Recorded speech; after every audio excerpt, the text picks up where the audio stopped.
First off, I want to start by saying I haven't watched a lot of sports probably in the last 4 or 5 years or whatever because it's just I don't know. It's shit is out of control.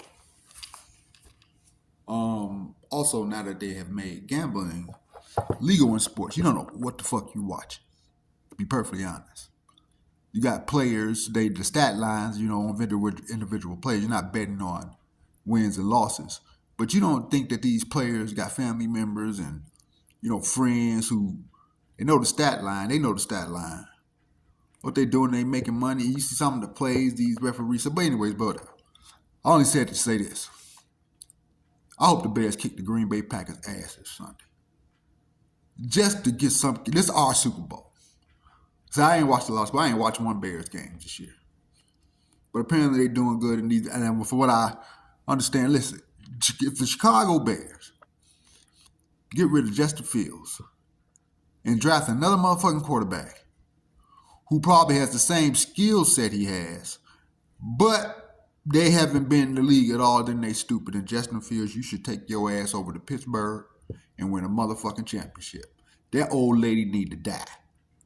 The lady that owned the motherfucking Bears need to die so somebody can hire a fucking GM that got some motherfucking sense. They can hire some real motherfucking coaches. Mike Singletary is sitting around need a fucking job. Get that man back in there. And the Bears, if the Bears got any sense, they would draft Marvin Harrison Jr. and then pick up a couple linemen. It'd be just fine. But Justin Fields, if them motherfuckers try to sit you on the bench, take your ass over there at Pittsburgh and win a championship. I would be a Pittsburgh Steelers fan on top of being a Bears. I'm not going to stop being a Bears fan. But anyways. And all this Kobe Bryant, LeBron shit, people need to stop. Listen, Kobe Bryant was better than LeBron James. I'll fuck all them numbers and all that other shit. And if NBA players who played the game, fuck being analysts, I've been reporting on the game, this and that. And like I say, I've watched all three of these motherfuckers play, this and that, and all them numbers and shit just different. And all that shit. Well, LeBron James went to 9 finals. With LeBron James, all that means is he went to 9 finals, he lost. So what that's telling you is that if he was in the West Coast, in the Western Conference, he would have never made the 9 finals in a row because he lost. When Michael Jordan was playing, he went to 6 finals, he won them all. So that means they had the best team in the motherfucking league. If Michael Jordan was on the West Coast, they would have won all 6 titles. If he was on the East Coast, they would have won them titles. So let's put that shit to bed. And now here's some serious shit, kind of. So there's a story about the UW La Crosse chancellor and his wife apparently has an OnlyFans. And which is social media, but you can't see the shit unless it's, you got to pay for it. But I guess he's 60. I don't know if his wife is 60 or whatever, but they have a cooking show. And they invite porn stars on. The cooking show, they cook, and then after they finish cooking, they fuck the shit out of each other. First off, good for them 60-year-old niggas getting some pussy and still having sex. Congratulations. I hope when I'm 60, I'm busting something down. But she got a liquor part too. At least try to stay in shape.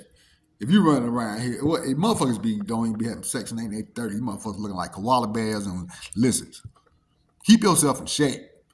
You can keep your wife and keep your husband. But they fired him because I guess they saying that he violated some bylaws for what? Him and his wife is not public consumption. Everybody that's participating is consensual. They cooking food and I don't understand, what's the problem?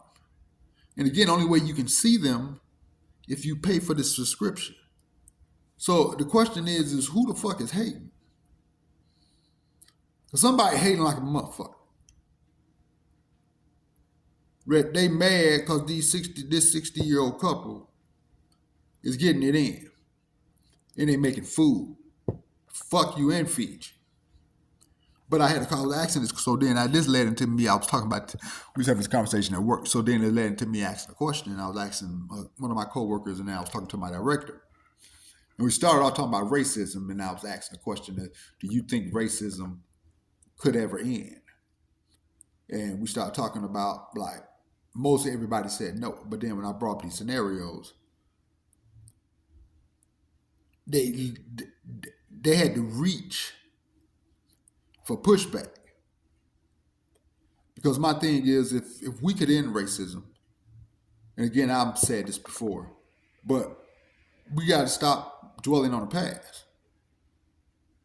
I mean, black people got to stop talking about slavery. Jewish people got to stop talking about the Holocaust, and so forth. Again, it's like it's being in a relationship with somebody, and one of the people in the relationship was an abuser, but they decide to stay together. They want to work on, they're going to counsel and everything else, and this person hasn't, violated them since. But the person that was violated keeps bringing this shit up every 3 months, every year, whatever. So how do you move past that? So then I ask the questions: why do you think that they're taking, trying to take slavery out of the Texas books, and change the words to indentured services? And one of my coworkers said, and I forgot they did say this, because they don't want upcoming Caucasian people to feel bad about slavery. How the stupid shit is that?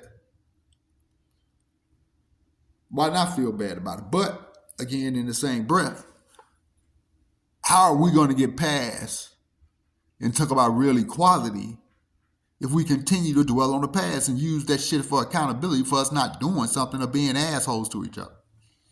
It's impossible. And I keep trying to tell people that racism is a tool by the 1% to use us to keep down here fucking around. You people in the 1% ain't just black, you stupid motherfuckers. But we keep fighting around here, and then people have these talking points. But you only, whether you black, white, most people talking points are done and made up out of slavery, because you did nothing, you came up with your own. Even people who are oppressed black people, when you think you saying something, well, not something slick, but when you think you talking about solutions and you're bringing up and this and that need to happen, all that shit is still from an oppressed point of view, because you're not using your fucking brain and your imagination to be able to think of something else. You just want somebody to do some shit for you. And then if you do this, then we're going to be all right. So they gave us 40 acres in the mural. They're going to change the way we behave. Oh, but we behave the way we behave because of slavery and oppression. Well, then why don't everybody behave the same way? And I get that everybody's situation is different. I mean, their perception of life is different. I get that. But again, we have the world of information in the palm of our hands. If we know it's a setup, we know it's systematic racism, isn't it? Why are we participating in it? But to get the fuck off of that, and on some more shit that I was really talking about that I found was hilarious. One of my coworkers, for New Year's, they did a murder mystery, whatever the fuck, party. So it's a game. So they dressed up as, I don't know, trailer park people. Motherfucker had mullets and this and that, which I found hilarious. I was like, that's racist. But anyways. So I said, what if me, another African American friend of mine, and 4 Caucasian people that I consider as friends, we decide for Halloween, we're doing this and we're having a house party, but we're going to dress up as if we were on the plantation. Now, we're dressing up. The white people would be slaves, so they would be in blackface. And the black people would be the slave owners, so we would be in whiteface. Now, if we did this and somehow it got out on social media, nobody at the party is fucking offended. We all agreed to do this. Could we get fired from our jobs because of this? Me and my dad were talking, we were like, well, there's nothing in our bylaws that would, have to happen, but then this and that. So the shit doesn't make any sense. You sensitive, bitch ass motherfuckers. Everything ain't about you. Please understand that.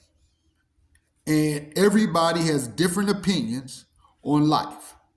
My motto is, if whatever you doing ain't really harming you or harming somebody else, who gives a fuck what you're doing?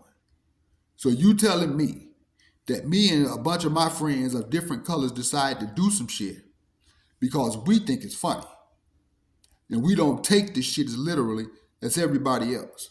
So the rest of society, a bunch of bitch ass motherfuckers who are still in holding all this weight about this and that past can dictate on how we play and how we do shit, and we can lose our jobs over this shit. Is you crazy? Based on what? Two of my closest friends when I first got here, I went to Milwaukee Hamilton, and at that time it was more Caucasian people. They used to tell me these racist black jokes that people had, and these people ain't never did that. I tried to spend night at the house. I thought that shit was fucking hilarious. Now there are people who would say, "Well, why were they telling these jokes?" Well, who?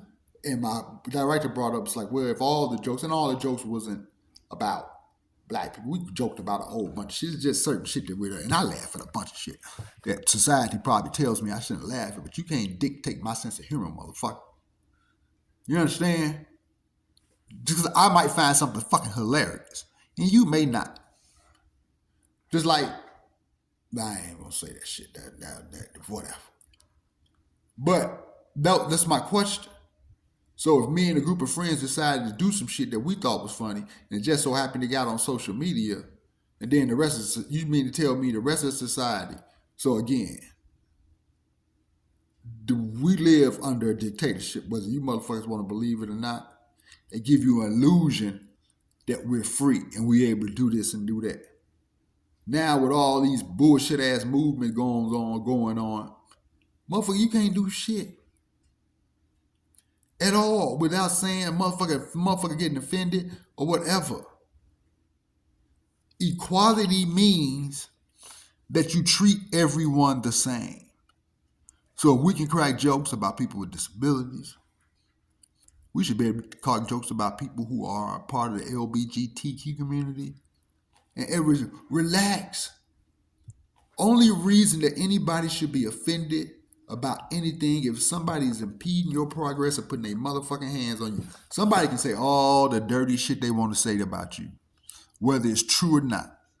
If you let those words land on you and bother you, who really has the problem? I don't give a fuck what no one says about me. You're not finna ruin my motherfucking day. And that's why I stay to myself a lot. And when I get into people, I be trying to hold back, but I can't. And because I'm not up walking around like I used to be, and, I might end up putting your hands on somebody, but whatever, that ain't necessary. And, I leave me alone, because the shit I'm going to say out of my mouth is going to fuck up the rest of your life, probably. But we have to stop. At some point, this shit has to stop. Get your panties out of bunch. God damn. But it was just a rant. That shit was on my mind. I'm out this bitch.